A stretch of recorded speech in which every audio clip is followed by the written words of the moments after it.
जय गुरुदेव जय जगन्नाथ। ज्ञान विज्ञान प्रज्ञानर अभिनव रूप रोमंथन को आपण समस्त को स्वागत करुछि मु गुड्डी। दर्शक बंधु, आस्थमा कौन पई हे थाए ता पछर कारण कौन कौन करबा द्वारा आपण जानि परिबे जे आपण को सतेरे आस्थमा हेछि कि नाही। विभिन्न फैक्टर विषय गुरुजी गत अध्याय बुझौथिले पुणी बुझौथिले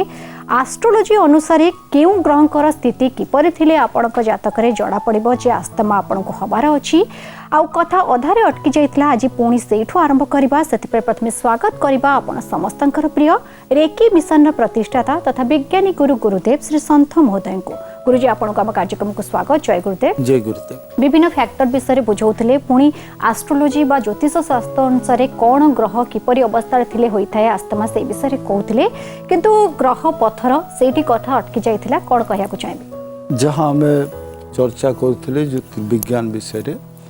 श्वासर कारण बा को ग्रहर उपस्थिति रे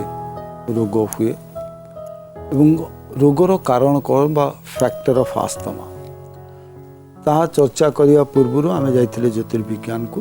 ज्योतिर्विज्ञान अनुसार आम चर्चा को आनिथिले शनि चंद्र और बुध ये तीनिटी ग्रह होउछंती कारक ग्रह। तो ये तीनिटी ग्रह यदि शांति करा जाए ताले आम आस्थमा बा श्वास रोगरु उपशम पाई परिबो। तो ज्योतिर्विज्ञान अनुसार रोग को चिकित्सा करिया पाई जहाँ आम कहले ज्योतिर्विज्ञान गोटे अंग होउछि जेन थेरेपी बा विभिन्न माणिक पत्थर ये सब व्यवहार करी केमिति आम शरीर भितर जो रंगर स्रोत कम होइछि से स्रोत को समानुपात भाव में अवपात करेइबा शरीर उपरे एवं रोगर मुक्ति पाइबा। सिथिपाई एमराल्ड 6 रति, मूनस्टोन 6 रति, येलो सफेस 5 रति। Moonstone it's a supportive stone, सबु स्थान रे प्राय व्यवहार करा जाए ना चंद्रंक पाई। तो ये जो दीटी पत्थर अच्छी यदि दीटी पत्थर व्यवहार करुचे एवं सपोर्टिव स्टोन हिसाब रे मूनस्टोन को व्यवहार करुचे ताले श्वास रोग रे आक्रांतित व्यक्ति अनेक क्षेत्र रे उपशम पाई पारि। माने तीनिटी जाक पत्थर गुरुजी एका संगे पिंधिया पड़ो जणको तीनिटी जाक पत्थर व्यवहार करिया पड़िबो कारण आमे जेतेबेले श्वासर कथा होउचे इटा गोटे कॉम्प्लिकेटेड रीजन बा ये जो कारण अच्छी ये कारण केवल गोटे तार कारण नुहे बा गोटे कारक ग्रह नुहंती। आर कारक ग्रह जेहेतु तीनोटी यदि तीनोटी ग्रह रु शांति न करुचे बा तीनोटी ग्रह रु आसुथिबा रंग को यदि शरीर समानुपात रे ग्रहण न करुची ताले श्वास रोग हुए। तेणु ये तीनोटी ग्रह को शांत करिया पाई जहाँ आम एस्ट्रोलॉजिकल लैंग्वेज रे कहूचे जे शांत करिया पाई बा सुबंदोबस्थित भाव रे शरीर भितर को सूर्यंकर रश्मि प्रवेश करेइबा पाई यदि तीनोटी ग्रहर साहाय्य न नौ ताले चिकित्सा अधूरा रुहे। जे केमिति काम करूछंती ये तीनिटी ग्रहर जो रंग अच्छी से रंगर प्रभाव शरीर उपरे केमिति पड़ुछि एवं से शरीर रे जो रंगर अभाव घटुची कहीं श्वास होउची। साधारण भाव में आम जितेबाला शरीर को देखुचे बा रंग विज्ञान को जितेबाला आणुचे रंग विज्ञान अनुसार यदि शरीर रे नारंगी रंग कम हुए ताले श्वास रोग हुए बा बहुत समय रे आम देखू जे श्वासर मूल कारण ठीक लोअर एब्डोमेन बा तली पेटरे जो जंत्रांश गुड़िक अच्छी से जंत्रांश गुड़िक यदि सठिक भाव में कार्य करती नाही ताले श्वास रोग हुए। जदिओ श्वास रोग को आम जो व्याख्या करुचे आम कहूचे यहाँ वायु पथ रोध हेले रोग सृष्टि हुए बा एयरवेज जो ऑब्स्ट्रक्ट हम सेठी रोग हुए। तो एयरवेज ऑब्स्ट्रक्ट करुची किए बा कारक किए बा कारण किए ना मनुष्यर तली पेटरे थिबा जंत्रांश लोअर एब्डोमेन बा स्वाधिस्थान रही अंग प्रत्यंग बा ग्रंथि गुड़िक ये कारक होता। तो जितेबाला आम चिकित्सा क्षेत्र को आसवा जे नारंगी रंग दीटी रंगर मिश्रण रे होउची गोटे होउची हलदी रंग और नाली रंग जिते मिशुंट से सेकेंडरी कलर हिसाब से आम नौचे जे नारंगी रंग सृष्टि होउची। तो स्वाधिष्ठान को चिकित्सा करवा दरकार। आध्यात्मिक चिकित्सा अनुसार कौची जे नाली एवं हलदी को शांत कले श्वास शांत हम। नाली रंग जहाँ मंगल रंग कारक बा मंगल ग्रहंकर रंग एवं हलदी जहाँ बृहस्पतिंकर रंग। किंतु जो आम ज्योतिष शास्त्र अनुसार आसुचे से तो ज्योतिष शास्त्र अनुसार कौची जे ये दुईटी ग्रह कारक नुहंती। कारक किए ना शनि होउछंती कारक, बुध होउछंती कारक और चंद्र होउछंती कारक। ये तीनिटी ग्रहंकर कुप्रभाव शरीर उपरे जितेबाला आसुची सेतेबाला आमको श्वास रोग होउची बा श्वास रोग रे आमे पीड़ित होउचे। तो शनिकर काम कौन जे कहीं आमे कहूचे जे जदिओ एठी मंगल एवं बृहस्पति कारक किंतु मंगल एवं बृहस्पति को शांत न करी आमे शनि को शांत करूचे। शनि जहाँ आमे कहूचे सेंट्रल नर्वस सिस्टम को कंट्रोल करूचंती। तो जिते स्नायुविक दुर्बलता आसीबो सेतले मांसपेशी गुड़िक दुर्बल हो जाती। एवं जो श्वासर कथा आम वायुर कथा कहूचे वायु पथर कथा कहूचे जो मसल पैच रही से muscle patch related to lungs बा फुसफुस को संबंधित एवं से मसल पैच से मांसपेशी गुड़िक जो स्नायु द्वारा जड़ित से स्नायु जदि दुर्बल होती ताले मांसपेशी दुर्बल हे एवं आमर श्वासक्रिया बाधा प्राप्त घटिबो। जोथिपाई आमे शनि को प्रथमे शांति करिया पाई शनि पथर धारण करवा उचित। गुरुजी आपण बुझौथिले शनिंकर प्रकोप कथा बा आस्थमा उपरे तांकर कोन प्रभाव रही थाए एबे कोन कहले जहाँ में ग्रह मानकर कथा बा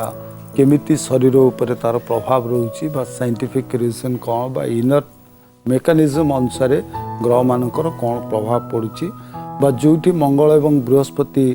को कारक बोली आम मानुचे किंतु जितेबाला प्रतिकार करुचे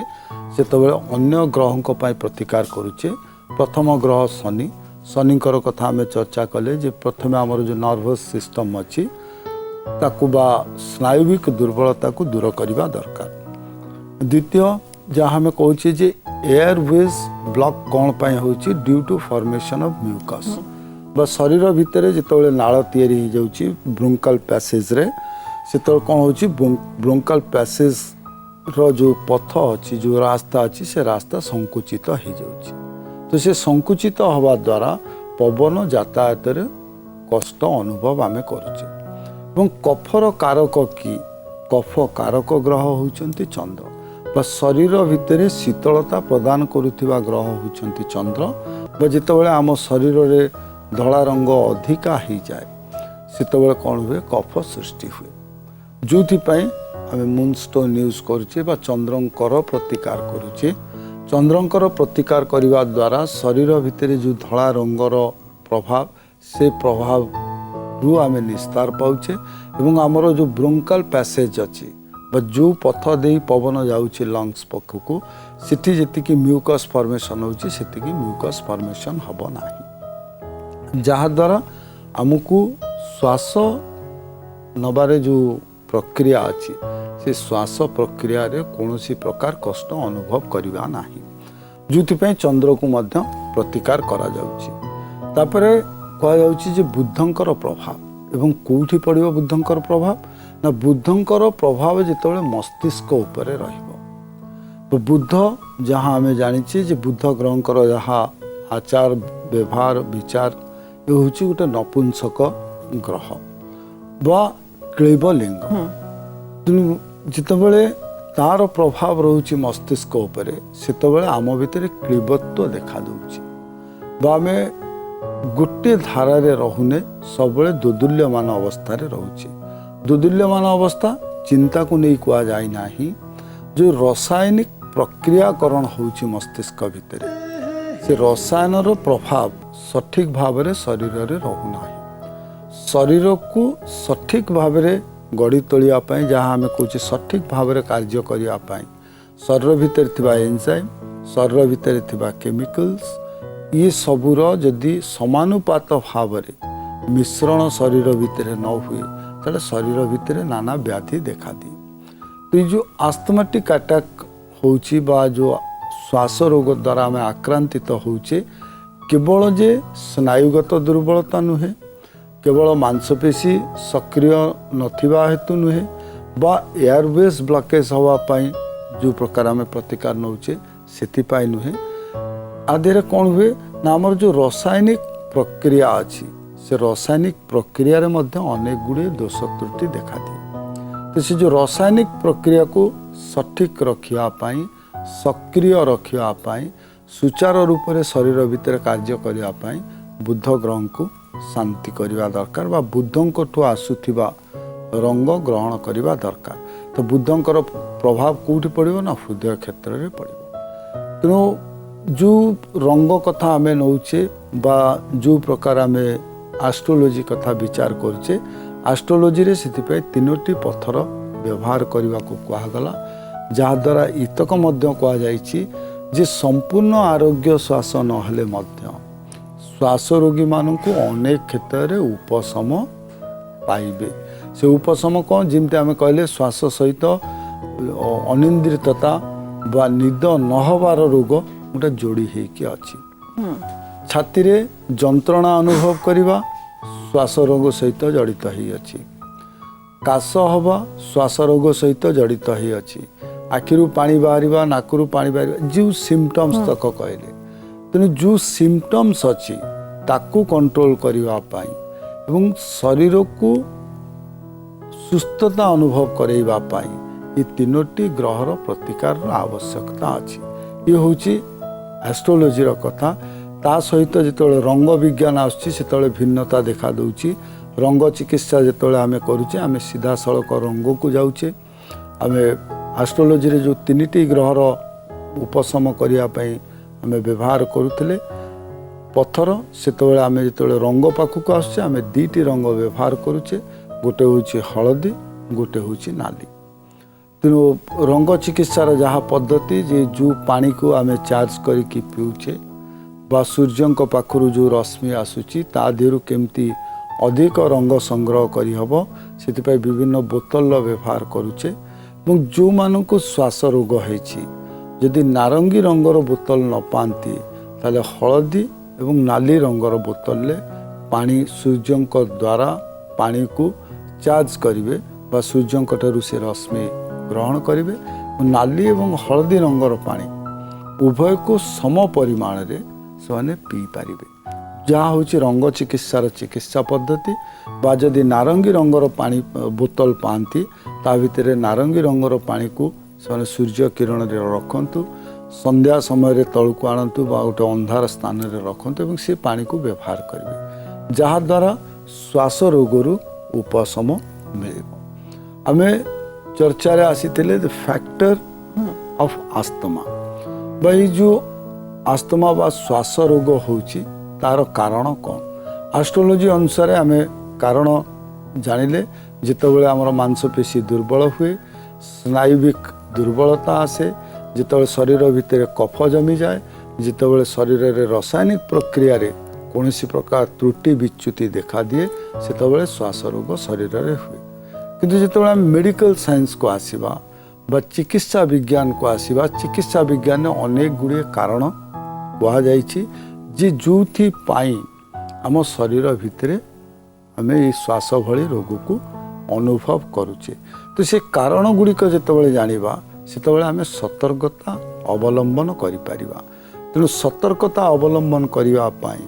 जिते गुड़िए कारणर जानिबार आवश्यकता अछि ताकू जानिबा निहाती दरकार। जेमति आम रोगर प्रकार भेद जितेबाला चर्चा कले से प्रकार भेद आम चर्चा कले रोग दी प्रकार गोटे बाहिक गोटे आंतरिक बा अंतर्गत कारण। तो ये कारण अनुसार फैक्टर बा जो थी पाई कारण होची विभाग अनुसार कारण मध्य दी भाग रे विभक्त करा जायछि जहाँ को आम कहूचे the basic reason of asthma बा बेसिक फैक्टर ऑफ आस्थमा जहाँ को आम कहले host factor and environmental factor दीटी फैक्टर विभाग कले। किंतु अनेक कारण श्वास पाई अच्छी जो पाई श्वास रोगर चिकित्सा करवा गोटे कष्टकर व्यापार हो जाउची कारण अनेक कारण से दायी जमती आम ये होस्ट फैक्टर एनवायरमेंटल फैक्टर पर आम कहूँ एयर पॉल्यूशन बा जो प्रदूषित वायु आसूची सेतबेले रोग होची जितेबाला फैटनेस बढ़ुची सेतबेले मध्य रोग श्वास रोगर कारण देखा दूची आमर डाएट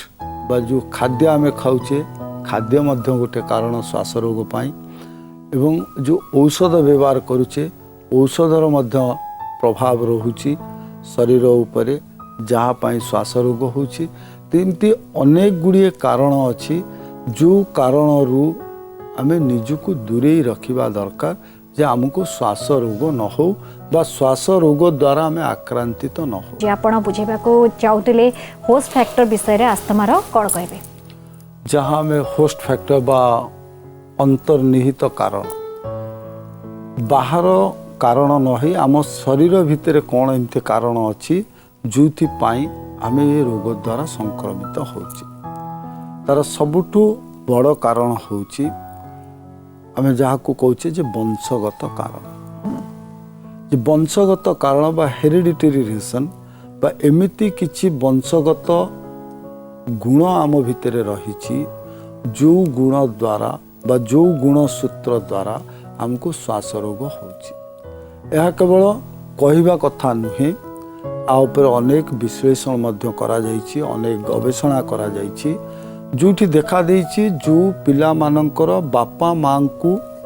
रोग हेछि सेठी से पिला माननको श्वास रोग आक्रांत करिछि आको जिंति विश्लेषण करा जाए बा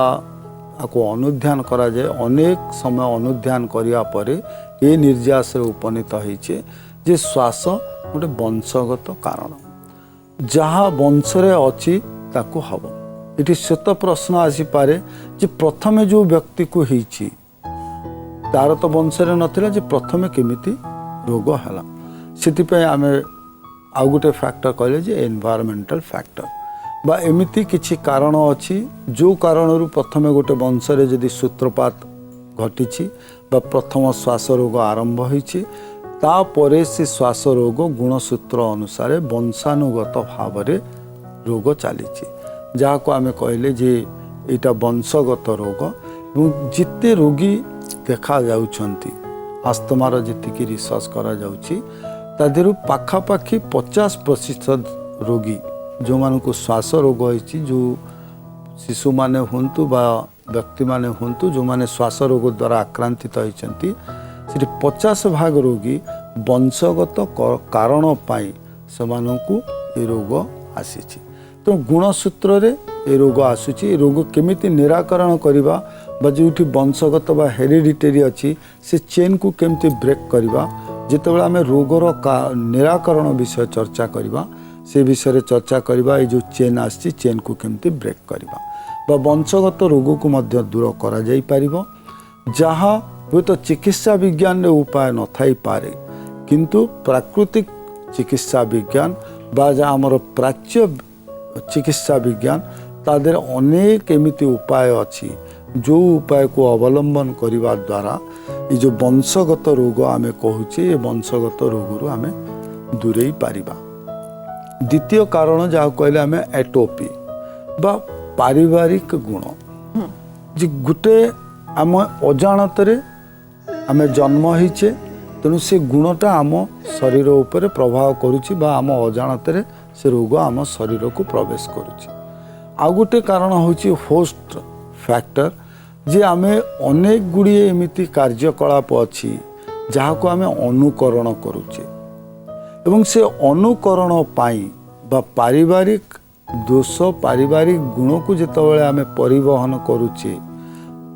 से पाई मध्य हमको श्वास रोग होछि जिमती आमे कहूचे जे एलर्जिक जे गोटे पर्टिकुलर सेंट हो पर्टिकुलर परिबा हो जेकोसी गोटे पदार्थ यदि घरे काहाकू से प्रति एलर्जिक अच्छी से देखा देखी से पदार्थ प्रति जो एलर्जिकनेस से जो एलर्जेन फैक्टर से फैक्टर अन्य मानक ऊपर काम करुछि बा पारिवारिक कार्यकलाप पारिवारिक आचार व्यवहार पारिवारिक संस्कार को नहीं मध्य रोग प्रवेश करुछि शरीर भितर तो अनेक गुड़िए कथा अच्छी जहाँ आम अनुकरण करवा अनुचित इट्स द होस्ट फैक्टर जो आम चर्चा करुले जे कहीं आम विस्तृत भाव में चर्चा करवा रोग विषय विस्तृत भाव में चर्चा कर आवश्यकता ये अच्छी अनेक गुड़िए कथा जहाँ आम जदि थरे जानीपारू ताठू आम निजको दूरे पारिबा एवं रोगठू आम निजे दूर रही पारिबा जेपर्यंत आम कौनसी विषय संपूर्ण भाव में जाने से पर्यंत ता सहित बंधुत्व स्थापन करवा ना शत्रुता स्थापन करवा बा दूरत्व रक्षा करवा से विषय आम जानीपर ना तो निजको गोटे रोगठू दूरे रखा द बेस्ट प्रिकसन जहाँ आम नहीं पारिबा यदि आम हाथ में अच्छी यदि आम से विषय न जाचे उपयुक्त पदक्षेप नहीं पारिबा नाही जेमती आम एटोपी कहले बा पारिवारिक गुण कथा आम चर्चा करुचे जोटा वर्तमान बहुत जगार देखा दौची जेमती आम गोटे साधारण रोग गाँ गहली रे देखुचे जहाँ आम सूचीबाई रोग कहूचे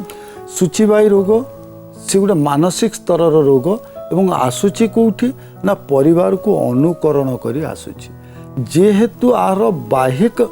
भाव आर प्रकाश अच्छी तेणु आम जानुचे जे गोटे पारिवारिक रोग तेणु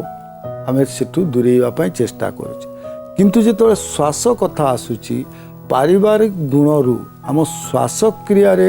जितेबाला कष्ट अनुभव करुचे जहाँ को अनुभव होचे केवल से ही जानूची बाहर कहीं जानीपारू ना तेणु से जानिबा बा अनुमय करवा कष्टकर होचे जे पारिवारिक लक्षण को अनुकरण करी ए रोग केते दूर प्रभावमान होउछि तेणु कौनसी रोग विषय जितेबाला आम चर्चा करुचे संपूर्ण रूप से एथिपाई चर्चा करने आम चर्चा करुचे जे काहाकू ज्ञानी करने नुहे काहाकू विज्ञानी करने नुहे बा काहाकू निजर चिकित्सक होगापाई नुहे जितेबाला आम संपूर्ण भाव में कौन विषय जानीपारुचे से संपूर्ण सुरक्षा आम हाथ में आम नहीं पारिबा एवं निजको सुरक्षित रखिपार। आज्ञा गुरुजी निश्चय बहुत जनकर विभिन्न कथा को नहीं द्वंद्व थाए रोग को नहीं बहुत जन जानी न था जमती कि आस्थमा कथा नहीं कि बहुत जन डस्ट एलर्जी के भावी दिखते आस्थमा अच्छी बोली इलिनर नहीं जाती किंतु यह सब कथा द्वारा आपंकर जन जानीपारे सतरे रोग अच्छी कि नहीं तेज आज अध्याय बहुत बहुत धन्यवाद। जय गुरुदेव। जय गुरुदेव। दर्शक बंधु समय सरी जाइए जीवा पूर्व सबुदिन पर आज कहवाक चाहिए जदि आपणकर किसी प्रश्न अच्छी से रोग को लेकिन हो बा आध्यात्मिकता को लेकिन हो ताहले आपण माने आमको चिठी लिखिपारे आमको चिठी लिखार ठिकाना होउछि रोमंथन प्रार्थना टीवी मार्फत Odisha television limited Chandaka Shilpanchal Patia plot number N28/31 Bhubaneswar 751024 Odisha चिठीर अपेक्षा रहिलु पुणी देखा रोमंथन रे से पर्यंत विदा दियंतु। जय गुरुदेव।